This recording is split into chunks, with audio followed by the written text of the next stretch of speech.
Assalamualaikum warahmatullahi wabarakatuh. Karakteristik dan ragam belajar disusun oleh kelompok 2 Amhar Darmawan, Ika Arianti, Julianto, Muzakia Andini, Nur Fatimah, dan dosen pengampu Nur Hasanah MPD.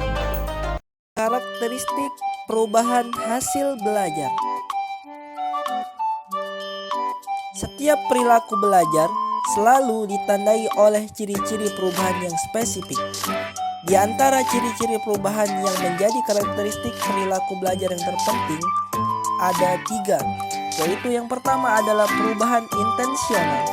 Perubahan yang terjadi dalam proses belajar karena pengalaman atau praktek yang dilakukan dengan sengaja atau disadari.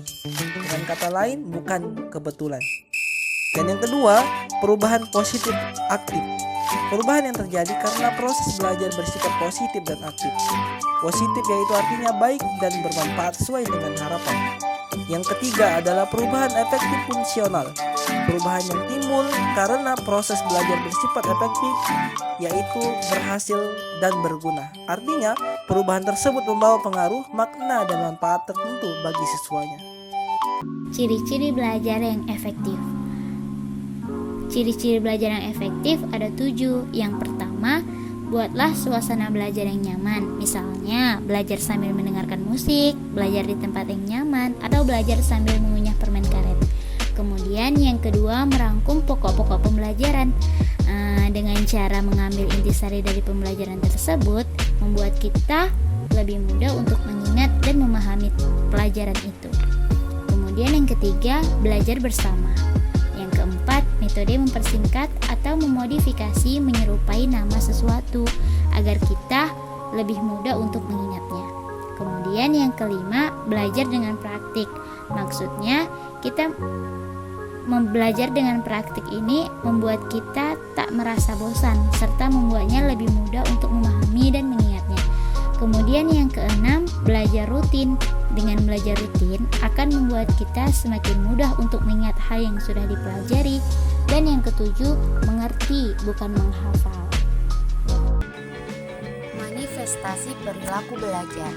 Manifestasi atau perwujudan perilaku belajar biasanya lebih sering tampak dalam perubahan-perubahan sebagai berikut. 1. Manifestasi kebiasaan. Setiap siswa yang telah mengalami proses belajar, kebiasaan-kebiasaannya akan tampak berubah. Kebiasaan itu timbul karena proses penyusutan kecenderungan respon dengan menggunakan stimulasi yang berulang-ulang. 2. Manifestasi keterampilan. Manifestasi ini yaitu kegiatan yang berhubungan dengan urat, saraf, dan otot-otot, khususnya dalam kegiatan jasmani seperti menulis, mengetik, olahraga, dan sebagainya. 3.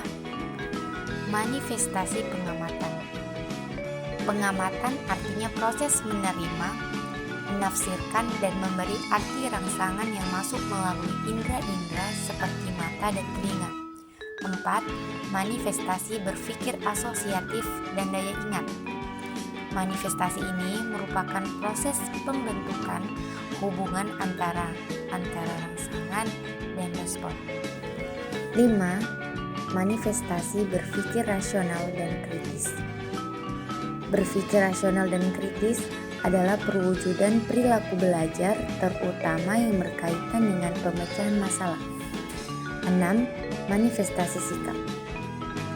Dalam arti sempit, sikap adalah pandangan atau kecenderungan mental. 7. Manifestasi inhibisi.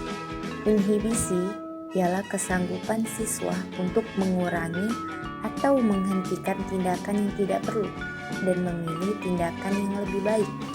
8. Manifestasi apresiasi. Apresiasi dalam arti penghargaan atau penilaian. 9. Manifestasi tingkah laku afektif.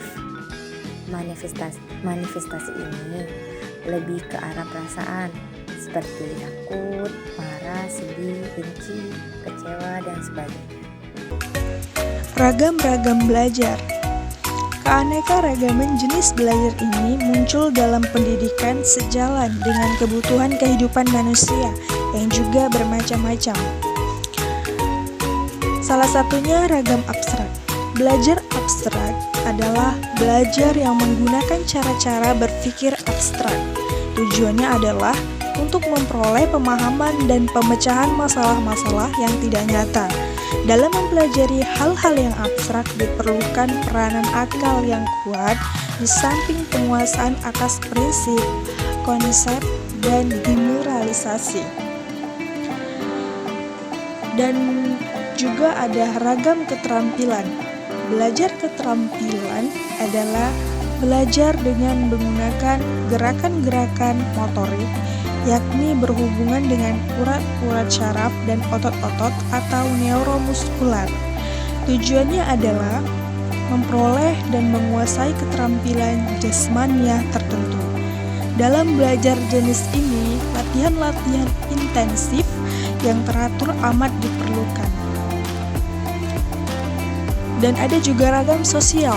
Belajar sosial pada dasarnya adalah belajar memahami masalah-masalah dan teknik-teknik untuk memecahkan masalah tersebut.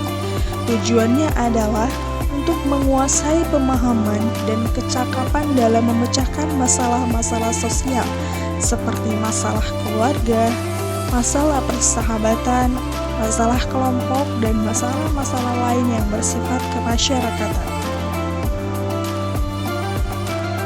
Demikianlah hasil presentasi dari kami kelompok 2. Lebih dan kurang kami mohon maaf, kepada Allah kami mohon ampun.